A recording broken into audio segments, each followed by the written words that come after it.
Massive precision strikes on the three key nuclear facilities in the Iranian regime.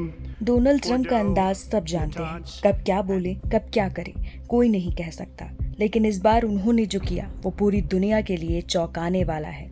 दरअसल 12 से 13 जून की रात जब इजराइल ने अचानक ईरान के सैन्य अड्डों पर हमला शुरू किया, तब अमेरिका ने हाथ खड़े कर दिए और कहा कि हमें इस ऑपरेशन की जानकारी नहीं थी, लेकिन इजराइल ने साफ कहा कि अमेरिका सब जानता था। फिर सामने आए डोनाल्ड ट्रंप। उन्होंने कहा कि हाँ, इजराइल ने हमला किया है और ठीक किया है। ईरान को परमाणु हथियार नहीं बनाने दिए जा सकते। हमने उन्हें 60 दिन दिए थे बातचीत के लिए, लेकिन वो नहीं माने। ट्रंप ने कहा कि इजराइल का हमला शानदार था, लेकिन अमेरिका इस युद्ध में सीधे कूदना नहीं चाहता। कुछ ही घंटों में इजराइल को एहसास हुआ, ईरान के जमीन के नीचे छिपे गहरे परमाणु ठिकाने को खत्म करना उनके बस की बात नहीं है।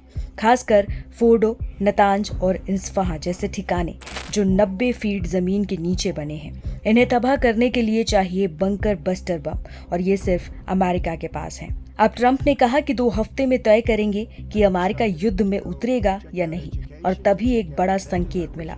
अमेरिका के B-2 स्टील्थ बॉम्बर विमान खाड़ी की ओर उड़ान भरते दिखे, वो भी GBU-57 जैसे खतरनाक बमों के साथ। और फिर ट्रंप का एक और ट्वीट आया जिसमें दावा किया गया कि अमेरिका ने ईरान के 3 बड़े परमाणु ठिकानों को पूरी तरह से नष्ट कर दिया है।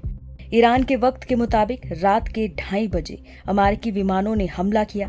ट्रंप के मुताबिक मिशन पूरी तरह सफल रहा और सभी फाइटर जेट्स सुरक्षित लौट आए। Massive precision strikes on the three key nuclear facilities in the Iranian regime.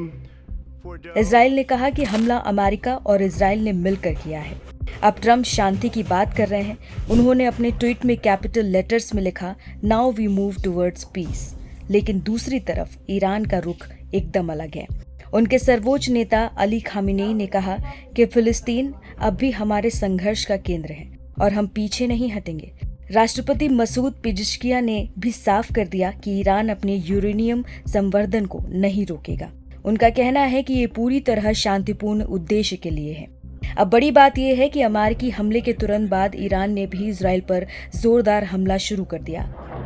हालांकि इजराइल की एयर डिफेंस एक्टिव है, लेकिन जंग अब उस मोड़ पर है जहां किसी की जीत या हार तय हो सकती है। सबसे हैरान करने वाली बात यह है कि ईरान का एयर डिफेंस अब तक जवाब नहीं दे पाया है। रूस से मिले S-300 मिसाइल सिस्टम अब तक एक्टिव नहीं हुए हैं। ईरान पर अमेरिका के हमले को लेकर UN प्रमुख ने बड़ा बयान दिया है। UN प्रमुख ने कहा है कि इस हमले का विनाशकारी परिणाम होगा। इस तनाव को तुरंत कम करने की जरूरत है। ईरान और इजराइल युद्ध में अब अमेरिका की भी एंट्री हो गई है। अमेरिका ने रविवार को ईरान के 3 बड़े शहरों पर हमला किया है। इनमें से सबसे खास है फोर्डो। ईरान के लिए फोर्डो शहर कितना महत्वपूर्ण है, इसकी जानकारी अमेरिका को भी थी। यही वजह है कि उसने अपने हमले के पहले चरण में फोर्डो को ही निशाना बनाया है। उधर इजराइल ने ईरान की राजधानी तेहरान के एयरबेस पर हमला किया है।